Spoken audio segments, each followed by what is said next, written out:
करके घुटनों पर बैठें और माथे को ज़मीन में लगाएं।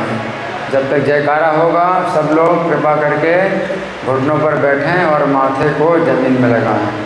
जय ओम विष्णुपाहं परमहंस परिव्राजकाचार्य अष्टोत्तर Shri Srimad divine grace Abhay Charanaravinda Bhaktivedanta Swami Srila Prabhupada की जय। नेत्रलीला प्रविष्ट इस्कॉन फाउंडर आचार्य saviour of the whole world Srila Prabhupada की जय। नामाचार्य हरिदास ठाकुर की जय। प्रेम से कहो श्री कृष्ण चैतन्य प्रभु नित्यानंद श्री अद्वैत गदाधर श्रीवासादि गौर भक्तवृंद की जय। श्री श्री राधा पार्थ सारथी ललिता विशाखा गोप गोपिका श्याम कुंड राधा कुंड गिरि गोवर्धन की जय। श्री श्री गौनता की जय। श्री श्री सीताराम लक्ष्मण हनुमान की जय। श्री श्री लक्ष्मी नरसिंह प्रहलाद महाराज की जय। समवेत भक्त वृंद की जय। अनंत कोटि वैष्णव वृंद की जय। इस्कॉन वर्तमानाचार्य वृंद की जय।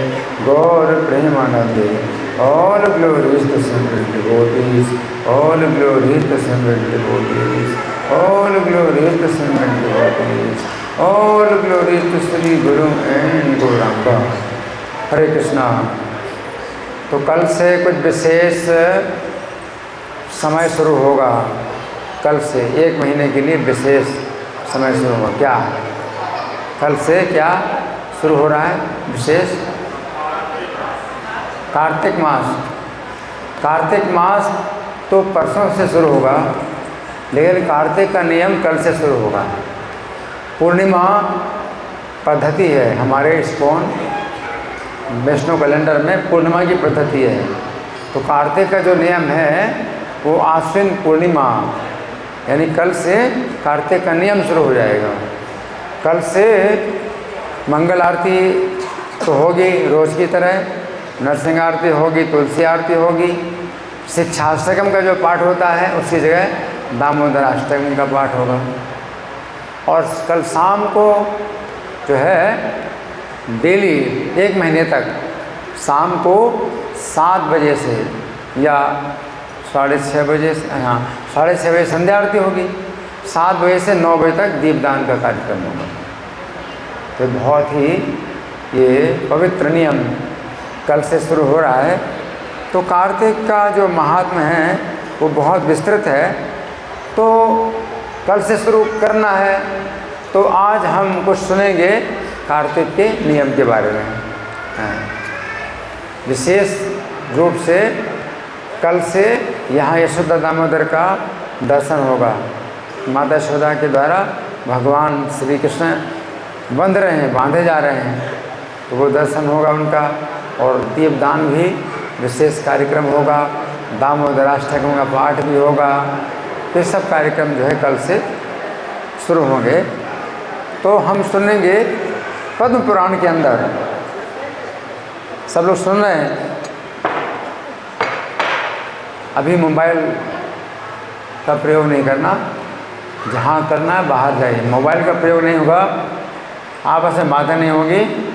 जिनको आपस में बातें करना है, मोबाइल का प्रयोग करना है, बाहर जाएं। ये नियम मंदिर में नहीं है, ऐसा नियम नहीं है। आपस में बातें करें, जब यहाँ प्रवचन होता है तो आपस में बातें करना बिल्कुल मना है। कौन बातें कर रहा है आपस में?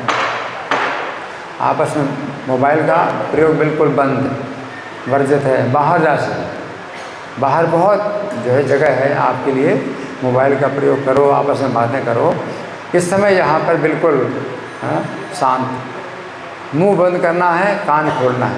अगर मैं कुछ पूछूं तो फिर बताना है, कुछ पूछूं तो बताना है। आप क्या सुन रहे हैं वो पता चलेगा जब मैं पूछूंगा और आप बताएंगे। इसलिए बहुत ध्यान से सुनिए, ठीक है? कान खोलिए अपने और मुंह बंद करिए। तो पृथु महाराज नारद जी से प्रश्न कर रहे हैं। कौन प्रश्न कर रहे हैं? पृथु महाराज। किससे प्रश्न कर रहे हैं? नारद जी से प्रश्न कर रहे हैं। और आगे आ जाइए, जितने सुन रहे हैं आगे आ जाए और आगे आ जाए, है ना। तो पृथु महाराज नारद जी से प्रश्न कर रहे हैं कि हे मुनीश्वर, आपने कार्तिक का बड़ा फल कहा, अब उसके विधि नियमों का हमसे भली भांति कहिए। महत्फलम त्वया प्रोक्तम मुने कार्तिक माघयो तयोस्नान विधिम सम्यक नियमान अपि नो वद। तो नारद जी बताते हैं कि कार्तिक के महीने में क्या करना चाहिए। चतुर्थांश रात्रि पहले उठना चाहिए। सबसे पहले तो रात में उठना कब?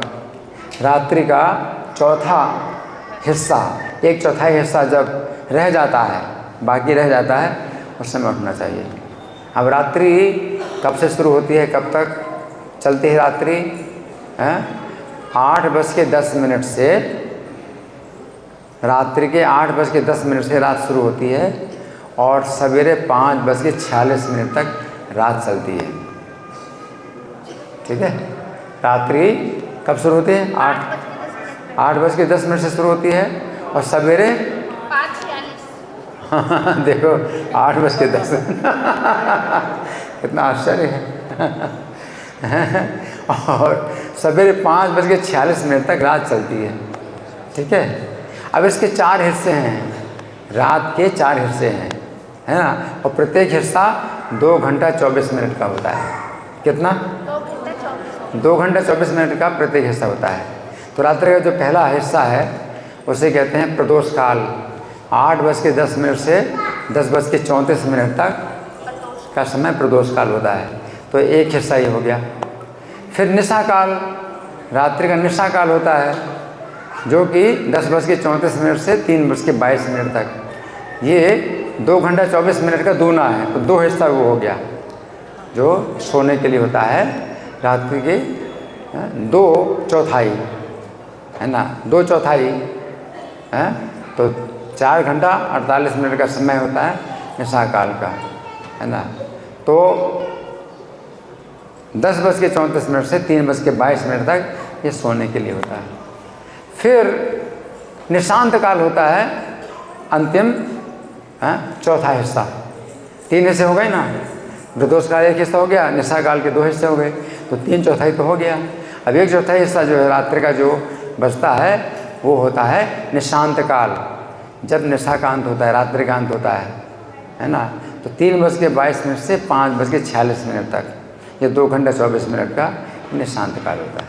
तो यहाँ पर नारद जी कहते हैं कि प्रतिदिन मतलब पूरे महीने, कार्तिक के पूरे महीने उठना है किस समय? जिस समय रात्रि का चौथा हिस्सा रह जाता है, यानी 3:22 पर उठना है ना। और फिर क्या करना है? जो प्रातः की क्रिया है ना, जो नित्य क्रिया होता है, स्नान वगैरह सब करना है ना। तो ये समय जो है अब 48 मिनट का होता है, जिसमें आप जो है अपना सब हाथ मुँह धोना, कुल्ला करना, स्नान करना, है ना। तो 3:22 से 4:10 तक 48 मिनट का एक मुहूर्त होता है। ये मुहूर्त होता है आपके शौच का, है ना। मतलब दांत साफ करना है, मुंह साफ करना, कुल्ला करना, स्नान करना, ये जो है 48 मिनट का समय होता है आपके शौच क्रिया का। फिर ब्राह्म मुहूर्त शुरू होता है 4:10 से 4:58, 48 मिनट का ब्राह्म मुहूर्त होता है। तो ये समय होता है मंदिर में भगवान का जो है जप करना है और गीत करना, संगीत करना, भगवान की पूजा करना, जो मंगल आरती। तो यहाँ पर 12 महीने है मंगल आरती का कार्यक्रम ब्राह्म मुहूर्त में ही होता है। कितने बजे होता है मंगल आरती यहाँ? 4:30 बजे। तो 4:10 से 4:58 के बीच में आपका ब्राह्म मुहूर्त होता है, जिसमें आपको अपना माला जप करो। 4:10 से आप माला जप करो, ठीक है। और मंगल आरती 4:30 से जो है 25 मिनट की मंगल आरती होती है। तो 4:30 से 4:55 तक मंगल आरती होती है है ना। फिर उसके बाद जयकारा और फिर नरसिंह आरती होती है, फिर तुलसी पूजा। तो ये सब जो है कार्यक्रम जो है अपना ब्रह्म मुहूर्त का, और ब्रह्म मुहूर्त के बाद भी जो है ये अपने कार्यक्रम चलते रहते हैं, है ना। तो यहाँ पर बताया गया है कि जो है अपना दातून करके, स्नान करके क्या करना चाहिए, प्रसन्न मन से भक्तियुक्त होकर के विष्णु मंदिर में जाना चाहिए। तो विष्णु मंदिर, विष्णु इस्कॉन के जितने मंदिर हैं सब विष्णु मंदिर हैं, ये विष्णु मंदिर हैं। इसमें जो है और कोई देवता नहीं होता है, केवल विष्णु होते हैं, या विष्णु तत्व हैं। गौरनिताई हैं, ये विष्णु तत्व हैं। राधा पार्थसारथी विष्णु तत्व हैं। सीताराम लक्ष्मण हनुमान विष्णु तत्व हैं। हनुमान जी भगवान की सेवा में बैठे हैं, तो ये हनुमान जी की अलग से पूजा नहीं होती है, वो सेवा में हैं हनुमान जी। तो हनुमान जी विष्णु तत्व नहीं हैं, तो वो सेवक हैं, तो सेवा के रूप में। तो यहाँ पर और किसी देवता को जो है स्वतंत्र रूप से पूजन नहीं किया जाता है, विष्णु तत्व। तो विष्णु मंदिर में जाना चाहिए, क्यों, कार्तिक का जो महीना है वैष्णव व्रत है। एकादशी का व्रत वैष्णवों के लिए है, कार्तिक व्रत वैष्णवों के लिए होता है। जैसे नवरात्रि है, ये वैष्णवों के लिए नहीं होती है, ये शाक्तों के लिए होती है जो शक्ति की उपासना करते हैं, देवी को सर्वोच्च मानते हैं। तो शाक्तों का व्रत होता है नवरात्र। लेकिन जो कार्तिक व्रत, एकादशी व्रत, या रामनवमी, या नरसिंह चतुर्दशी, जन्माष्टमी, गौर पूर्णिमा, ये सब वैष्णवों के व्रत होते हैं। तो यहाँ पर बताया गया कि विष्णु मंदिर में जाना चाहिए और क्या करना चाहिए, पूजन, स्तुति, नमस्कार, गीत और संगीत। तो यहाँ भगवान की पूजा होती है, तो आप पूजा का दर्शन करते हैं तो आपको भी पूजा करने का छठा अंश मिलता है। छठा अंश का मतलब 16% आपको भी पूजा का फल मिलता है, कि केवल देखने मात्र से। तो आपने पूजा तो नहीं की, पूजा आपने देखी भगवान की, तो उसमें भी आपको छठा अंश मिलता है। 1/6 यानी कितना परसेंट हुआ है, 16%। तो 16% आपको भगवान की पूजा का फल मिलता है। और फिर यहाँ जो गुरुवष्टकम प्रार्थना, विशेष रूप से हर समय के लिए गुरुवष्टकम प्रार्थना ब्राह्म मुहूर्त में गाने का बहुत बड़ा फल है। तो फिर कार्तिक में तो विशेष रूप से गुरुवष्टकम प्रार्थना गाई जाए। तो गुरुवष्टकम प्रार्थना आपको जो है यहाँ पर अगर आप आएंगे तो 4:30 बजे से शुरू होगी गुरुवष्टकम प्रार्थना। लेकिन अगर आप अपने घर में हैं, कहीं पर भी हैं, मंदिर से दूर हैं, तो भी गुरुवष्टकम प्रार्थना आप 4:10 से 4:58 के बीच में आप जो है अगर करते हैं तो विश्वनाथ चक्रवर्ती ठाकुर का ये वचन है कि देह के अंत में आपको साक्षात भगवान श्री कृष्ण की सेवा प्राप्त होगी। तो ये उनका जो है वचन, वो वचन देते हैं।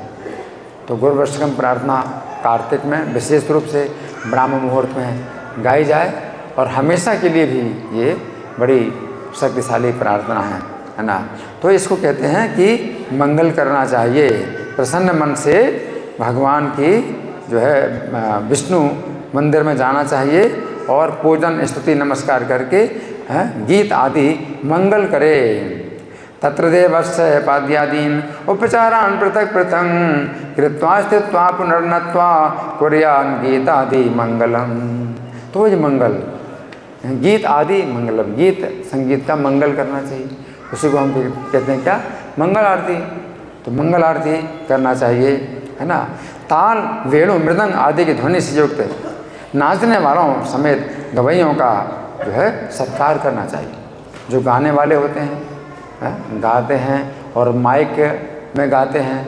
तो अब पहले तो माइक नहीं होता था शास्त्र में, इसलिए माइक की बात नहीं आती। अभी तो माइक भी है, तो माइक पर गाना और भी अच्छा है, क्योंकि उच्च स्वर में पाठ करना है, जो भगवान का गुणगान है, गीत संगीत ऊँचे स्वर में अगर करना है, तो अब हमारी शक्ति नहीं है इतना ऊँचे स्वर में बोलने की जितनी शक्ति माइक में है। तो माइक से जो है हमारी जो है ऊँचा बोलने की शक्ति बढ़ जाती है, तो इसलिए माइक का प्रयोग करना चाहिए, है ना। अब शास्त्र में तो नहीं लिखा माइक, और पहले माइक नहीं था, इस समय में माइक आ गया है, तो माइक को भगवान की सेवा में लगाना चाहिए कि ऊँचे स्वर में जो है वो गीत किया जाए, है ना। तो ये ऊंचे स्वर में, तो क्या करना चाहिए कि सत्कार करना चाहिए। जो गाने वाले होते हैं और बजाने वाले होते हैं तो इनका जो है विशेष रूप से सत्कार करना चाहिए। हैं कोई नृत्य करने वाले होते हैं, नृत्य करते हैं भक्त, उनका भी जो है विशेष सत्कार करना चाहिए। ताल वेणु मृदंगादि ध्वनि युक्तांश नर्तकान पुष्पैर गंधै तांबूलैर गायकान अभिचार चाहिए। और मंदिर में गान में तत्पर होने के कारण वे लोग विष्णु के सेवक बन जाते हैं, विष्णु के स्वरूप बन जाते हैं। स्वरूप का मतलब है कि वैकुंठ में अगर जाएंगे तो भगवान का स्वरूप प्राप्त होगा, लेकिन भगवान जैसा रूप प्राप्त हो जाता है वैकुंठ में, लेकिन वो भगवान नहीं बनते, वो भगवान के सेवक बनते हैं। भगवान अपने सेवकों को भी अपने जैसा रूप देते हैं, लेकिन वो जिनको भगवान का जैसा रूप प्राप्त हुआ है वे अपने को भगवान ही समझते हैं। वे हमेशा भगवान की सेवा की भावना में रहते हैं, हमेशा अपने को भगवान नहीं समझते। तो वैकुंठ में कोई भी व्यक्ति भगवान जैसा रूप प्राप्त कर लेता है, अपने को भगवान नहीं समझता। और यहाँ पर बुरी हालत है, इतना बुरा शरीर और इतना बुरा दुर्दशा हो रही है और अपने को लोग भगवान समझते हैं। तो क्या अच्छा है, आप भगवान की तरह बन जाएं, अपने को भगवान ना समझें, वो ज़्यादा अच्छा है। कि यहाँ पर बुरी हालत हो रही है, अपने को भगवान समझ रहे है ना। जन्म मरण का जो है कष्ट है, बुढ़ापा बीमारी का कष्ट है, और 3 प्रकार के ताप मिल रहे हैं, कष्ट है, कष्ट ही कष्ट भोग हैं, और अपने को भगवान समझ रहे हैं और कष्ट भी के ऊपर कष्ट भोग रहे हैं। क्या अच्छा है, आप कष्टों में रहें और अपने को भगवान समझें, वो ज़्यादा अच्छा है, या भगवान की तरह रहें लेकिन अपने को भगवान ना समझें। क्या अच्छा है, भगवान की तरह रहें लेकिन भगवान नहीं समझे, है ना। तो वो जो है, जो मंदिर में गान में तत्पर होते हैं वे भगवान का रूप प्राप्त कर लेते हैं। भगवान नहीं बनते, भगवान की सेवा में भगवान का रूप प्राप्त कर लेते हैं, है ना। और सत्युग त्रेता द्वापर में तपस्या यज्ञ दान से भगवान प्रसन्न होते हैं, लेकिन कलयुग में नहीं, कलयुग में ये नहीं होता। सत्युग में तपस्या, सत्युग में तपस्या से भगवान को प्रसन्न किया जाता है। बिल्कुल एकांत में जाओ, किसी कंदरा में बैठो और ध्यान करो, हजारों सालों तक ध्यान करो, और खाना पीना बिल्कुल नहीं, या तो पत्ता सूखा पत्ता खाओ, या जो है पानी पियो, या हवा पी करके रहो। इस तरह से सत्युग में विधि होती है, कलयुग में नहीं संभव। त्रेता युग में यज्ञ करना, बड़े बड़े यज्ञ करना है ना, तो उन यज्ञों के द्वारा जो है भगवान को प्रसन्न किया जाए, मंत्र पढ़े जाएं, आहुति दी जाए। कलयुग में वो भी संभव नहीं। और द्वापर में जो है और भी दूसरे उपचार होते हैं पूजा के, उनसे भी वो भी कलयुग में संभव नहीं है। तो कलयुग में केवल गान की ही प्रशंसा है। कलो तद हरि कीर्तनात्, हरि कीर्तन गान, गान की ही प्रशंसा है ना। देवालय गान परा यतस्ते विष्णु मूर्ति यहाँ तपांसि यज्ञ दानानि कृतादिषु जगद्गुरु तुष्टितानि करो यस्मात् भक्त्या गानम प्रशस्यते कृतं वससि देवेश मया पृष्ठस्तु पार्थिव। तो नारद जी सुना रहे हैं ये सब बातें, किसको सुना रहे हैं? हाँ, किसको सुना रहे नारद जी ये सब बातें? पृथु महाराज को, पृथु महाराज को सुना रहे ये बातें। तो नारद जी कहते हैं कि मैंने एक बार भगवान से पूछा था। नारद जी तो हमेशा भगवान के पास जाते रहते हैं, इतना बड़ा जो है उनका सौभाग्य है, कभी भी चले जाएं भगवान के आमने सामने बिल्कुल, हाँ, और बातें कर लेते हैं। तो नारद जी कहते हैं कि मैंने एक बार भगवान से पूछा कि हे देवताओं के स्वामी, तुम कहाँ निवास करते हो? तब उन्होंने उत्तर दिया था। नारद जी कहते हैं कि मैंने एक बार भगवान से पूछा कि तुम कहाँ निवास करते हो, तो भगवान ने मुझे बताया था, है ना। तो क्या बताया था? कुतुम वससि देवेश मया पृष्ठस्तु पार्थिव। भगवान ने बताया कि हे नारद, ना मैं वैकुंठ में बसता हूँ, ना योगियों के मन में, मेरे भक्त जहाँ गान करते हैं वहाँ ही मैं स्थित रहता हूँ, जहाँ गान करते है ना। और कलयुग में तो विशेष रूप से भगवान की प्रसन्न, और दूसरा उपाय है ही नहीं। सत्युग का, त्रेता का, द्वापर का जो उपाय है वो कलयुग में होता ही नहीं, संभव नहीं है ना। तो भगवान ने मुझे ऐसा बताया, ना हम बसामि वैकुंठे योगिनाम हृदय रचा मद्भक्ता यत्र गायन्ति तत्र तिष्ठामि नारद। और भगवान कहते हैं कि गंध पुष्प आदि से उन मेरे भक्तों की जो पूजा की जाती है उससे मैं जैसा प्रसन्न होता हूँ वैसा अपने पूजन से प्रसन्न नहीं होता हूँ। भक्तों का सम्मान करो, भगवान भक्तों की सेवा करो, भगवान जितने प्रसन्न होते हैं अपनी सेवा से नहीं प्रसन्न होते हैं। तेषां पूजादिकं गंध पुष्पाद्य क्रियते नर तेने प्रीतिम पराम जामि न तथा मत प्रपूजना। और मेरे पुराण की कथा सुनना, कार्तिक में क्या, मेरे पुराण की कथा सुनना। तो भगवान का पुराण कौन है? श्रीमद् भागवत। तो श्रीमद् भागवत सुनना, या जो भी भगवान की कथा हो वो सब श्रीमद् भागवत ही है। दूसरे पुराणों से भी अगर निकाल करके कुछ कथा भगवान के संबंध में और भगवान की भक्ति के संबंध में सुनाई जाती है तो सब भगवान के ही पुराण की कथा है ना। तो मेरे पुराण की कथा और मेरे भक्तों का गान सुनकर जो मूढ़ है निंदा करता है, मेरी कथा सुन करके और मेरे भक्तों का कीर्तन सुन करके, तो भगवान की कथा सुन करके और भगवान का कीर्तन सुन करके जो मूढ़ है निंदा करता है वो निश्चय ही मेरे द्वेष के योग्य होता है। मतलब भगवान को उससे बड़ा द्वेष पैदा होता है। एक तो खुद करता नहीं है भगवान की कथा और भगवान का कीर्तन, और सुन करके भी जो है निंदा करता है ना। तो कोई लोग ऐसे ही निंदा करते हैं, ये लोग जो है ज़ोर ज़ोर से क्यों चिल्लाते हैं, अपने मन मन में क्यों नहीं करते हैं, सड़कों में क्यों कीर्तन करते हैं। तो वे वो भगवान के द्वेष के पात्र हैं। भगवान कहते हैं वो मेरे द्वेष के पात्र हैं, यानी भगवान को उनसे द्वेष होता है ना। तो ये भगवान ने नारद जी से कहा, नारद जी बताते हैं भगवान ने मुझसे ऐसा कहा, मद पुराण कथाम श्रुत्वा मद्भक्ता नाम च गायनम निंदन्ति येन रामोढ़ास ते में द्वेष्या भवन्ति।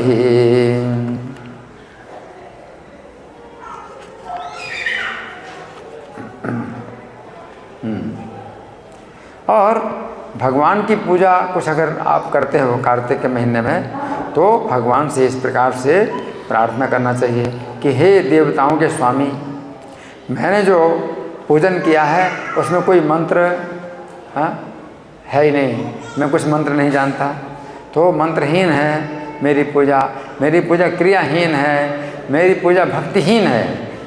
ना मेरी भक्ति है, ना मेरी कुछ क्रिया है, ना मुझे मंत्र पता है। मैंने आपकी पूजा की है तो आप उसको पूर्ण करो।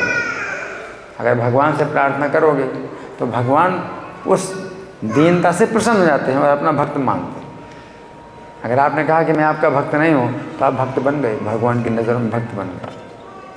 अपने को भक्त नहीं समझते, आप कहते हैं मैं आपका भक्त नहीं हूँ लेकिन मुझे फिर भी आप जो है मुझसे प्रसन्न हो जाओ, तो भगवान जो है प्रसन्न हो जाते हैं, अपना भक्त मान लेते हैं। तो अगर इस तरह से हम कहते हैं कि हे देवताओं के स्वामी, जो मैंने मंत्रहीन पूजन किया है, क्रियाहीन पूजन किया है, भक्तिहीन पूजन किया है, उसको आप पूर्ण कर दीजिए। मंत्रहीनम क्रियाहीनम भक्तिहीनम सुरेश्वर है यत् पूजितम मया देव परिपूर्णम तदस्तु मे। उसके बाद भगवान की प्रदक्षिणा अगर हो सकती है तो प्रदक्षिणा करो, दंडवत प्रणाम करो और भगवान से अपराध क्षमा करा करके गान को जो है समाप्त करना चाहिए। तथा प्रदक्षिणां कृत्वा दंडवत प्रणिपत्य च पुनः क्षमाप्य देवेशम गायनाद्यम समापये। जो व्यक्ति कार्तिक में विष्णु का भली भांति पूजन करेंगे, जो व्यक्ति कार्तिक में भगवान विष्णु का भली भांति पूजन करेंगे, वे मनुष्य अपने पुरुषों समेत पाप रहित हो जाएंगे। अपने पुरुषों समेत माना पूर्व के जो पुरुष हैं, अपने पुरुषों समेत पाप रहित हो जाएंगे और वैकुंठ भवन को जाएंगे। हरि बोल। विष्णु शिवस्य च पूजनम ये कुर्वन्ति सम्यग् कार्तिकस्य निर्धूत पापा सह पूर्वजस्ते प्रयान्ति विष्णोर्भवनं मनुष्या।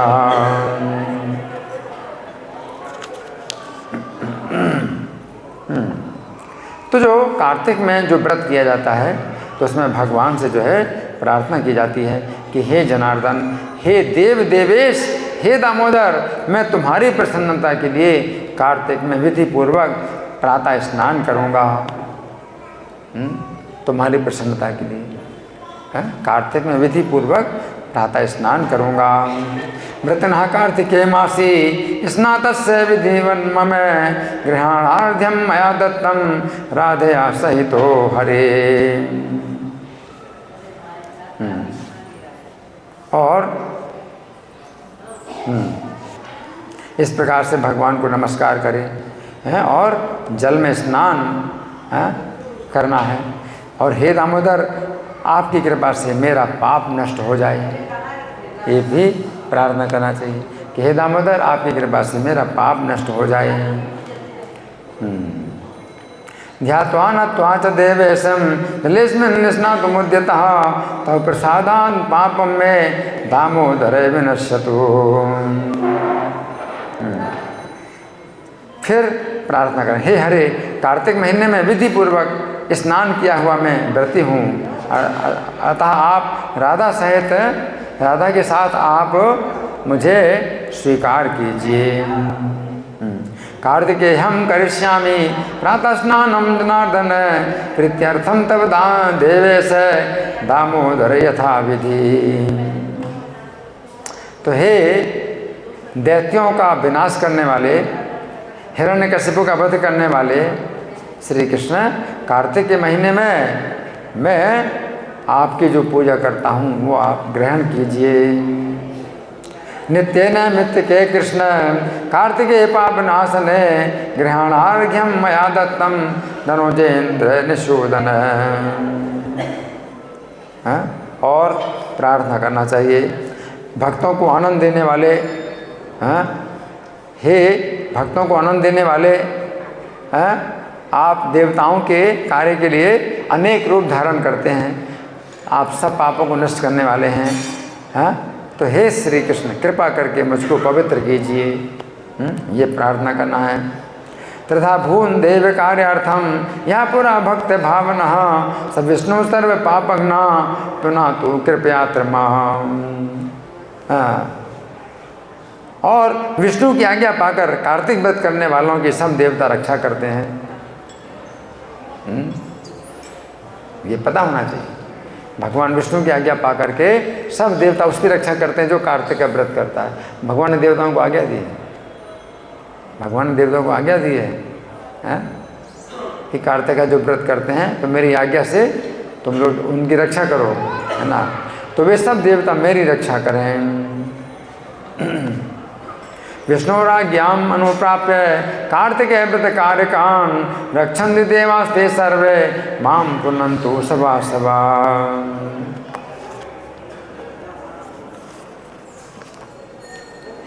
जितने भी वेद मंत्र हैं उनके बीज भी हैं, उनके रहस्य भी हैं, वे सब जो है जल में निवास करते हैं। कार्तिक के समय जल में निवास करते हैं, तो वे सब जो है मुझे पवित्र करें। जब स्नान करते हैं जल में तो वे सब मुझे पवित्र करें। वेद मंत्रास बीजाश्च सरहस्यामकान्विता कश्यपाद्याश्च मुनयो माम पुनन्तु सदेवता। गंगा आदि सब नदियाँ और तीर्थ और जल के देने वाले सातों समुद्रों समेत नदियाँ और जलाशय मुझे पवित्र करें। गंगाद्या सरिता सर्वास तीर्थानि जलदा नदा स सप्तसागरा सर्वे माम पुनन्तु जलाशया।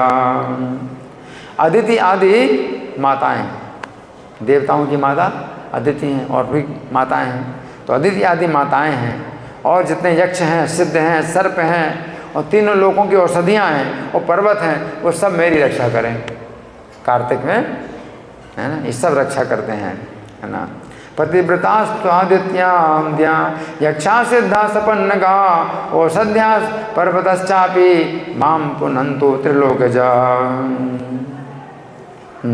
और ब्राह्मणों के दाहिने चरण में तीर्थ निवास करते हैं।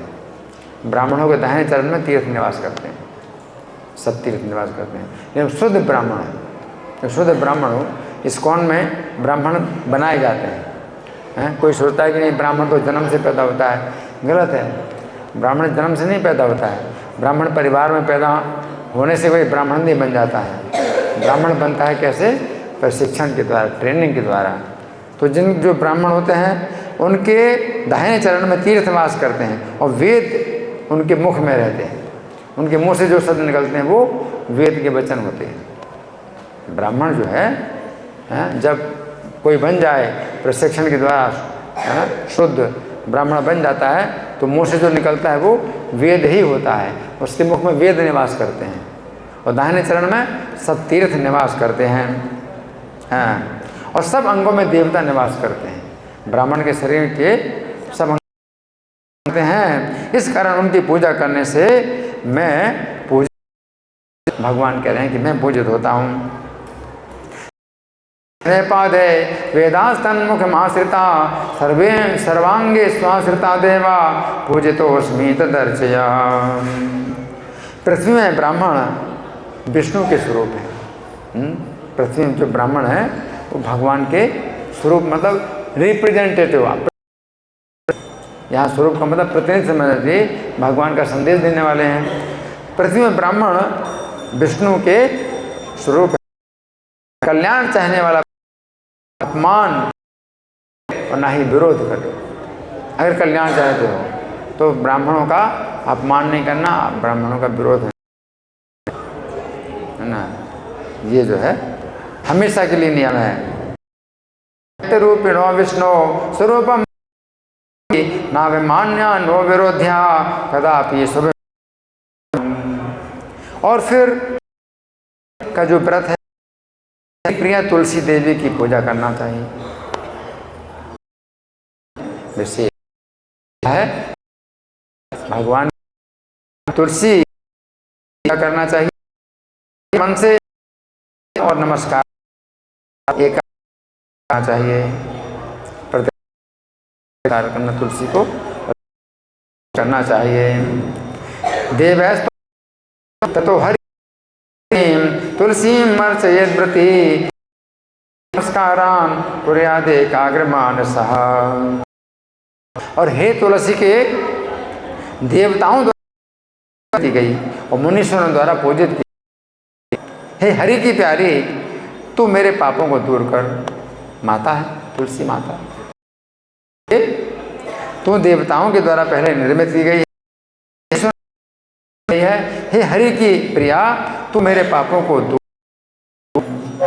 देवैस्तम निर्मिता पूर्वम अर्चिता सी मुनि नमो नमस्ते पापम। स्थिर मन से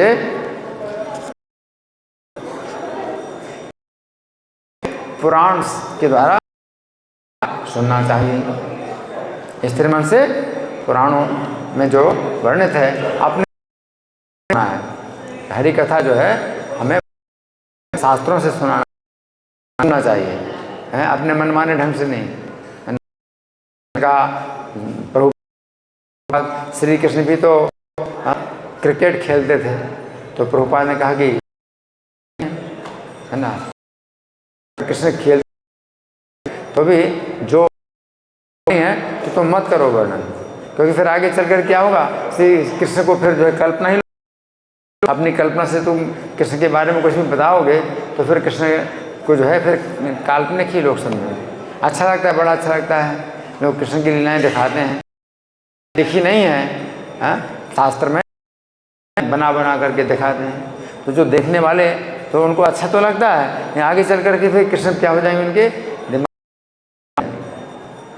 कल्पना हो जाएगी, कोई कृष्ण की शरण नहीं लेगा। जो कुछ भी करते हैं सुनना चाहिए, है ना।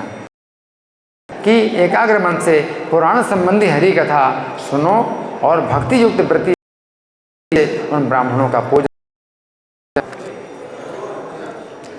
ततो हरि कथाम श्रुत्वा स्थिर मानसः पुनस्तान ब्राह्मण पूजयेत् भक्तिकान व्रति। पहले कही हुई सब विधि को जो भक्तिमान व्यक्ति भली भांति करता है वो विष्णु के करता है। इस प्रकार से कही गई विधि जो व्यक्ति मान व्यक्ति करता है तो जाता है। एवं सर्वविधिं सम्यं पूर्वोक्तम भक्तिमान नरः करोति आशा लभते नारायण सलोकताम। रोगों को दूर, ये कार्तिक व्रत क्या है? आपसे बोल रहा हूँ, आपसे बोल रहा हूँ, आपसे बोल रहा हूँ।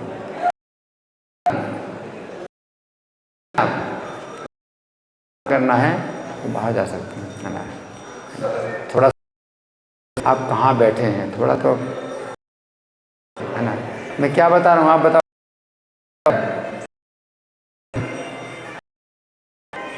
ऐसे ऐसे कर रहे हैं, ऐसे कर रहे हैं, फायदा होगा, है ना। हंसी मजाक समझ रहे हैं। यहाँ मंदिर में आकर के आप हंसी मजाक करते हैं, उसके लिए तो बताया गया कि बड़ा दोष लगता है, उससे से ना आओ मंदिर। और हंसी मजाक करना तो सही है ना। तुम्हें क्या बता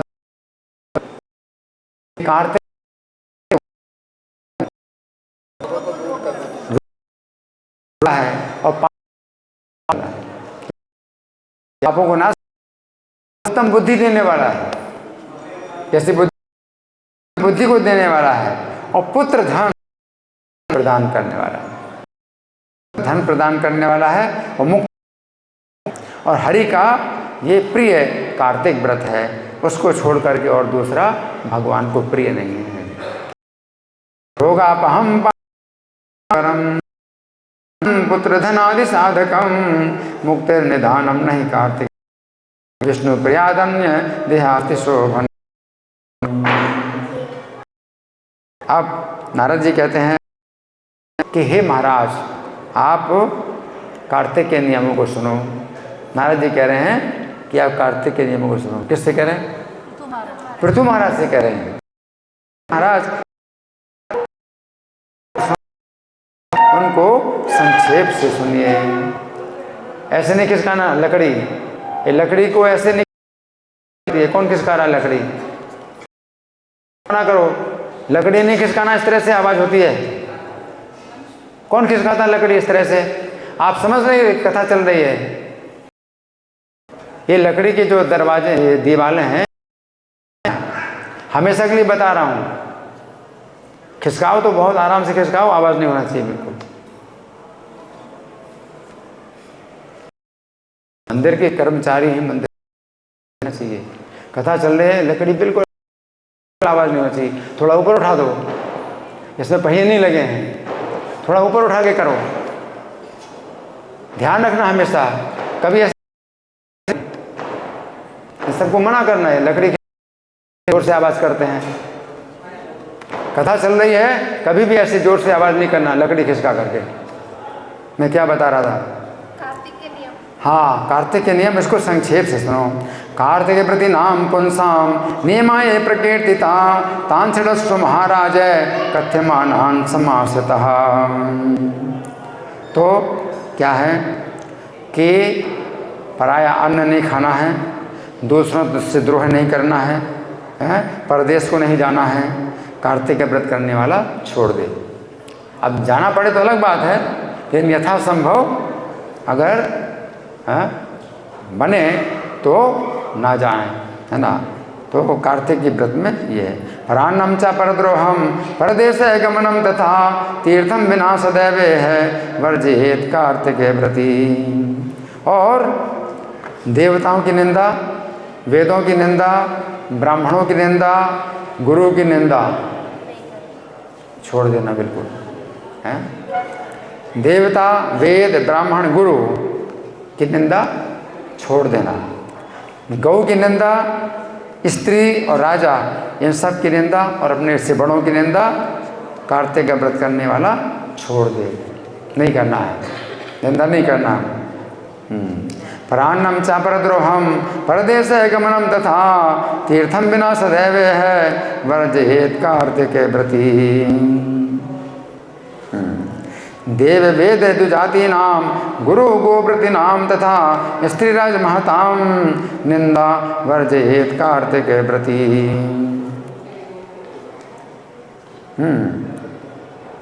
और जो नीच कर्म करने वाले हैं, ब्राह्मणों से द्वेष करने वाले हैं, उनसे बात नहीं करना चाहिए।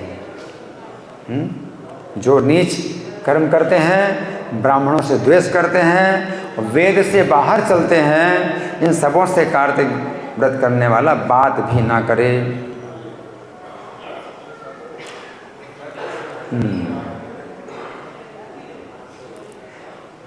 देव द्विज वेद बाह्यश्च न वदेत कार्तिक व्रती।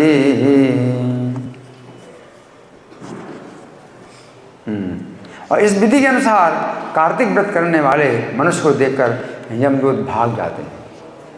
अब यमदूत आपने नहीं देखे तो आप नहीं मानते कि यमदूत होते हैं, है ना।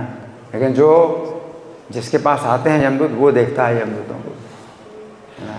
और अगर आप नहीं मानते और आप खूब हंसी उड़ाते हैं, जब यमदूत आएंगे तो आपको ही दिखाई देंगे और किसी को नहीं दिखाई देंगे, है ना। अस्पताल में भी जो पापी लोग होते हैं, शरीर छोड़ते हैं, तो चिल्लाते हैं यमदूतों को देख करके। डॉक्टर लोग नहीं देखते, वो कहते कुछ नहीं है, वो तो नेचुरल है, ये सब नेचुरल है। तो जो रोगी है, मरने वाला रोगी चिल्लाता है यमदूतों को देख करके, तो डॉक्टर लोग कहते हैं तो नेचुरल है, उसमें कोई खास बात नहीं। और यमदूत उसके शरीर से उसके सूक्ष्म शरीर को खींचते हैं, बांध करके खींचते हैं, बहुत कष्ट से शरीर छोड़ता है।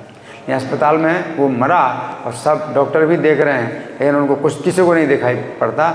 यमदूत आए और उसको निकाल के ले गए शरीर, और कितनी उसको यातना दुर्गति मिलती है, वो पापी ही जानता है।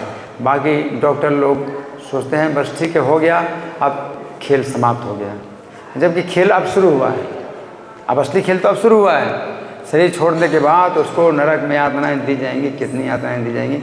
असली खेल तो अब शुरू हुआ, और डॉक्टर कहते हैं अब खेल समाप्त हो गया, अब कुछ नहीं है। डॉक्टर हो चाहे जितने शिक्षित लोग हों, वे बिल्कुल अज्ञान में हैं, घोर अज्ञान में, कि मरने के बाद अगला जीवन नहीं। मरने के बाद अगला जीवन है, आप मानते हो नहीं मानते, है ना। तो इन कार्तिक के व्रत करने वाले व्यक्ति को देखकर यमदूत ऐसे भाग जाते हैं जैसे सिंह से पीड़ित हाथी भाग जाते हैं। कार्तिक का व्रत करने वाला है, यमदूत आएंगे, क्योंकि पाप तो है, पाप तो किए हैं, लेकिन कार्तिक के व्रत से उसके पाप नष्ट हो गए हैं। तो यमदूत जो है उसको देख करके ऐसे भागते हैं जैसे शेर को देख करके हाथी भागे, ऐसे भागते हैं। नहीं तो यमदूतों को आप नहीं भगा सकते कि आप जो है बंदूक पिस्तौल चलाओ या कुछ बम, आपके बम से या सेना से तलवार से यमदूत नहीं भागने वाले, आप कुछ नहीं कर सकते।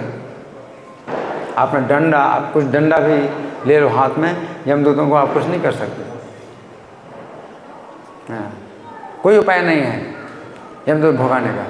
लेकिन कार्तिक का व्रत करने वाला है तो उसको देख करके यमदूत ऐसे भाग जाते हैं जैसे कौन भागते हैं? हाथी। किसको देखकर? शेर को देख करके हाथी भाग जाते हैं। यथोक्त कारणम दृष्ट्वा कार्तिक वृत्तिनम नरम यमदूता पलायन्ते यजा सिंहादिता इव। विष्णु का व्रत करने वाला एक हो तो भी श्रेष्ठ है, और 100 यज्ञ करने वाला श्रेष्ठ नहीं है। विष्णु का व्रत करने वाला एक हो तो भी श्रेष्ठ है, और 100 यज्ञ करने वाला श्रेष्ठ नहीं है, क्योंकि यज्ञ करने वाला स्वर्ग जाता है और कार्तिक व्रत करने वाला वैकुंठगामी होता है। तो कितना अंतर है? स्वर्ग जाएंगे वापस नीचे आएंगे, है ना, और वैकुंठ जाएंगे तो वापस नहीं आएंगे, है ना, है ना। यथोक्त कारणं दृष्ट्वा कार्तिकेय व्रतिनं नरं यमदूता पलायन्ते यदा सिंहादिता एव वरं विष्णुव्रती एको यज्ञ सदयाजकः यज्ञकृतं प्राप्नुयात् स्वर्गं वैकुंठं कार्तिकेय व्रती। इस पृथ्वी में भुक्ति और मुक्ति देने वाले जितने तीर्थ हैं, इस पृथ्वी पर भुक्ति और मुक्ति देने वाले जितने तीर्थ हैं, वे सब कार्तिक व्रत करने वाले मनुष्य की देह में निवास करते हैं। कार्तिक का व्रत करे उसके शरीर में ये सब तीर्थ निवास करते हैं, जो भुक्ति और मुक्ति प्रदान करने वाले, कहीं जाने की जरूरत नहीं। कितनी बड़ी बात। तो जानते हैं भुक्ति मुक्ति प्राप्त करने के तीर्थों में जाते हैं, तीर्थों का दर्शन करने। इन कार्तिक का जो व्रत करने वाला है उसको कहीं जाने की जरूरत नहीं है। कार्तिक के व्रत से सब तीर्थ आपके शरीर में आ जाते हैं, है ना। भुक्ति है यानी है वसंतिता कार्तिक है के वाक्य से प्रेरित देवता कार्तिक व्रत की इस तरह रक्षा करते हैं जैसे रक्षा करता है। क्या? जैसे बहुत से सेवक रक्षा करते हैं विष्णु की आज्ञा से, कार्तिक का व्रत करने वाले की सब देवता। कितनी बड़ी बात है। सब देवता आपकी ऐसे रक्षा करेंगे जैसे सब सेवक मिलकर के राजा की रक्षा करते हैं, है ना।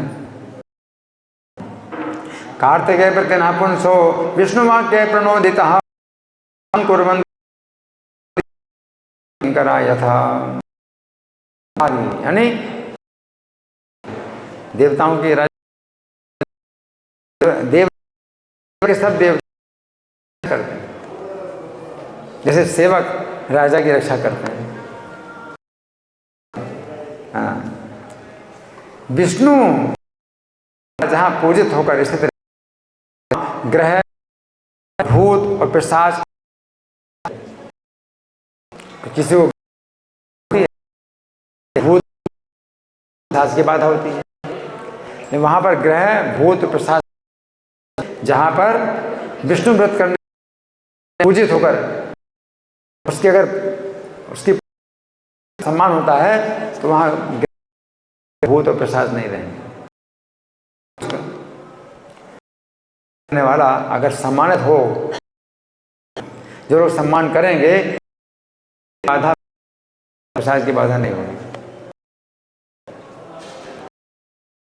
करो नित्यम यत ग्रह भूत नैव तिष्ठन्ति तत्र वे। और इस विधि के अनुसार जो कही गई कार्तिक चार मुखों से ब्रह्मा भी कहने में समर्थ नहीं है। मुख है, चार मुख, चार जी कहें कितना है, उसमें विधि के अनुसार कार्तिकेय व्रतेन पुण्यम कारिणः तुम चतुर्मुखः।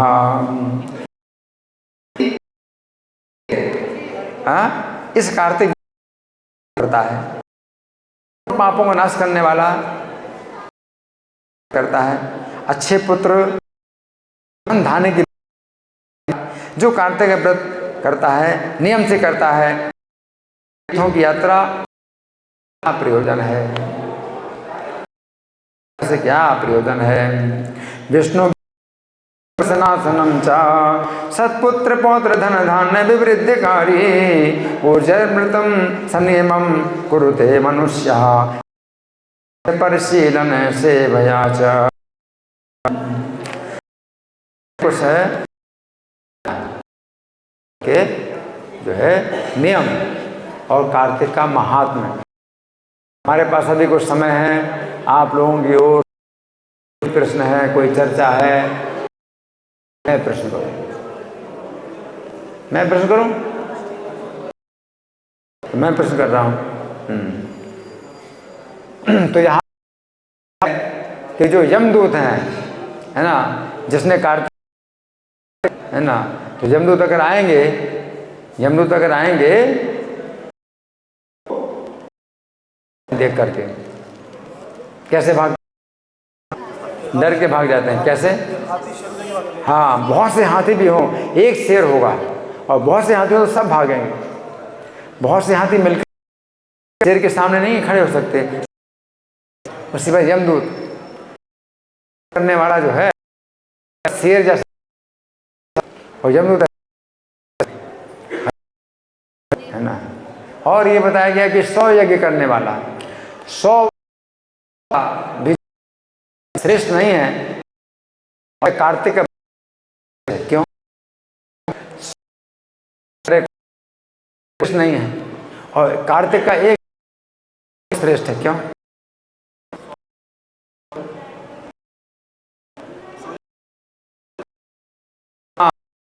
किए हैं मिले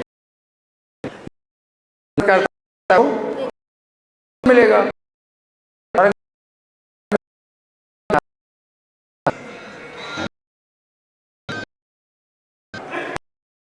का जो नियम है 3:22 3 क्या कारण क्या है? 3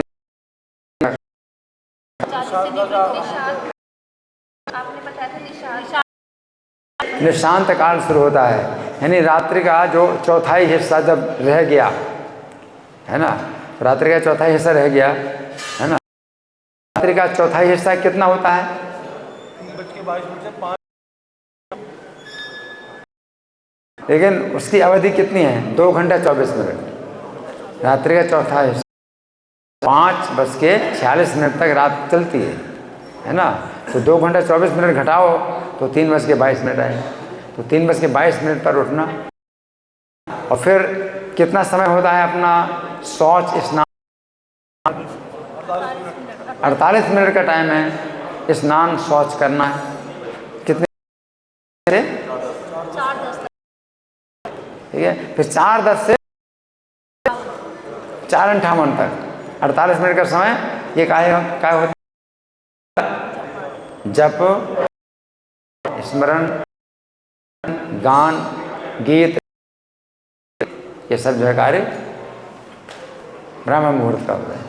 और ब्रह्म मुहूर्त के बाद भी जो है चलता रहता है। तो 4:58 है, लेकिन यहाँ पर मंगल आरती का कार्यक्रम 5:30 तक चलता है। उसके बाद भी भक्त है जप करते हैं। तो प्रातः काल, हाँ जी,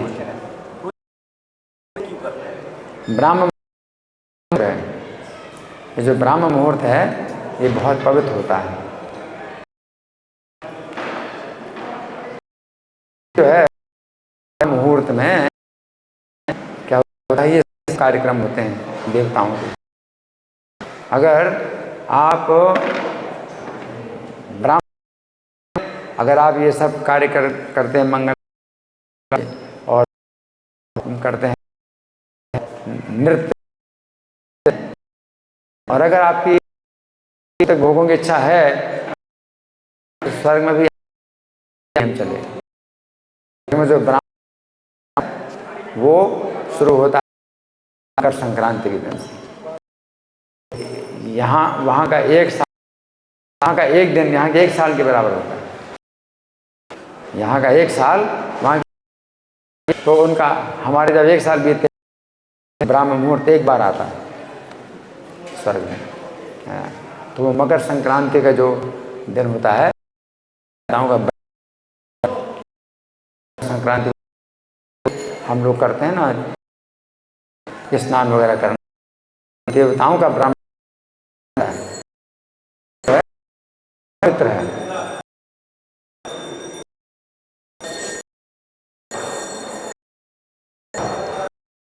कथा आती है इस देव जो असुर नाम का असुर था, उससे है भगवान की आराधना की थी। भगवान को तो देवताओं ने पूजन किया और भगवान जागे। मतलब है विशेष दिया ब्रह्म मुहूर्त में हम भगवान को जगाते हैं, है ना। संगीत नृत्य हम भगवान को जगाते हैं ब्राह्मण रूप से जो है ये ब्राह्मण पवित्र होते